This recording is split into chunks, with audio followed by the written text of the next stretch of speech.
વાત કરીએ ભાવનગર શહેરની તો ભાવનગર જન્મોત્સવ નિમિત્તે ભાવનગર શહેરની ધારાસભ્ય જીતુ વાઘાણી અને ભાવનગર સમિતિ દ્વારા પુષ્પ અર્પણ કાર્યક્રમ યોજાયો હતો। વૈશાખ સુદ ત્રીજ અખાત્રીજ પરશુરામ જયંતીની સાથે સાથે ભાવનગર શહેરનો પણ જન્મદિવસ છે। જી હા, આજે ભાવનગર શહેરનો જન્મદિવસ છે ત્યારે 6 જૂન સુધી આચારસંહિતા લાગુ હોય તેથી ગંગાચળિયા કાર્નિવલનું આયોજન મોકૂફ રાખવામાં આવ્યું હતું અને આ વર્ષ ભાવનગરનો અક્ષય તૃતીયાનો દિવસે જન્મદિવસ છે ત્યારે એવો દિવસ જે ભાવનગરનું તોરણ બંધાવ્યું અને આજે ભાવનગર પોતાની ગૌરવપૂર્ણ અસ્મિતા સાથે આગેકૂચ ધરાવી રહ્યું છે। વાત કરીએ તો પ્રતિવર્ષ ભાવનગરનો જન્મદિવસ ગંગાચળિયા કાર્નિવલ તરીકે 3 દિવસના ભવ્ય જલસા સાથે ધારાસભ્ય જીતુ વાઘાણી પ્રેરિત ભાવનગર જન્મોત્સવ સમિતિ ઉજવતી રહે છે। ત્યારે આ વર્ષે લોકસભાની ચૂંટણી અંતર્ગત 6 જૂન સુધી આદર્શ આચારસંહિતાના અમલવારી હોવાથી આ કાર્નિવલ મોકૂફ રખાયો, પરંતુ ભાવપુષ્પ અર્પણ કરવાનો કાર્યક્રમ જાળવી રખાયો છે।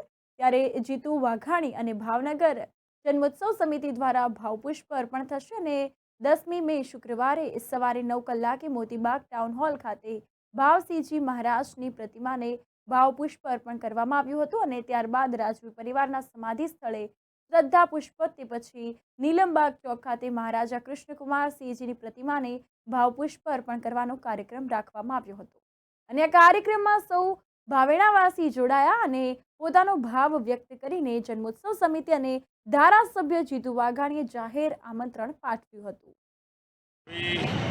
સાંસદ અને લાડીલા અમારા નિમુબેન વિશેષ ઉપસ્થિતિમાં માનની મેયરશ્રીના અધ્યક્ષસ્થાને ભાવેણા જન્મોત્સવ સમિતિ અને અમારી સૌ ટીમ દ્વારા એની સાથે વર્ષોથી હું જોડાયેલો છું। આજે સતત 8મું વર્ષ છે। 302મા વર્ષમાં ભાવનગર પહોંચ્યું છું। સમગ્ર ભારતની અંદર આ પ્રકારે વિશેષ ઉજવણી એ કદાચ ભાવનગર સિવાય કંઈ થતી નથી। આપણે સૌ માટે આનંદની વાત છે।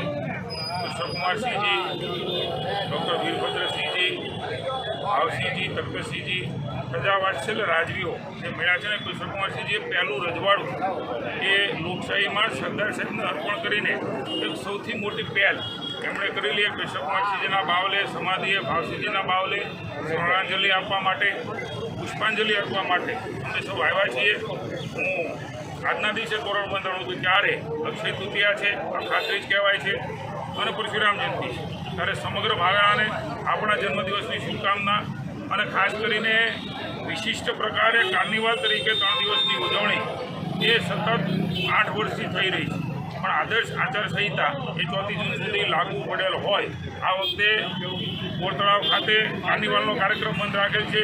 પણ જ્યારે મોકો મળે ત્યારે અમારા નિમુબેન જીતવાના છે, એ જીતનો ઉત્સવ, ભાવેણાનો ઉત્સવ એ સમૂહમાં કંઈક ભેગો કરીને એક સમગ્ર ભાવનગરની જનતાને સાથે રાખીને એક ઉત્સવ સ્વરૂપે ભાવેણાના જન્મદિવસની પણ ઉજવણી એ આવનારા સમયમાં અમે સૌ સાથે મળીને કરવાના છીએ। પુનઃ એકવાર કૃષ્ણકુમારસિંહજીની દિવ્ય ચેતના, ભાવસિંહજીની દિવ્ય ચેતના, ડૉક્ટર વીરભદ્રસિંહજીની દિવ્ય ચેતના, તર્કસિંહજીની દિવ્ય ચેતનાને વંદન કરું છું।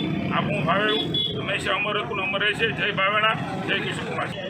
ભાવનગરના જન્મદિવસ નિમિત્તે આજે સૌ ભાવેણાવાસીઓને શુભકામનાઓ પાઠવું છું। આજે સવારથી માનનીય ધારાસભ્ય જીતુભાઈ, દેવશ્રી ભરતભાઈ અને મારા મહામંત્રી અલ્પેશભાઈ અને સૌ કાર્યકર્તા દ્વારા જન્મોત્સવ સમિતિ દ્વારા આજે ભાવનગરના જન્મદિવસની ઉજવણીના ભાગરૂપે મહારાજા સાહેબના પ્રતિમાને પુષ્પાંજલિ કરી અને સૌ ભાવેણાવાસીઓને શુભેચ્છાઓ પાઠવું છું। આજે ભાવનગરના પવિત્ર દિવસે, જન્મ દિવસે સૌ ભાવેણાવાસીઓને હું ખૂબ શુભેચ્છા પાઠવું છું।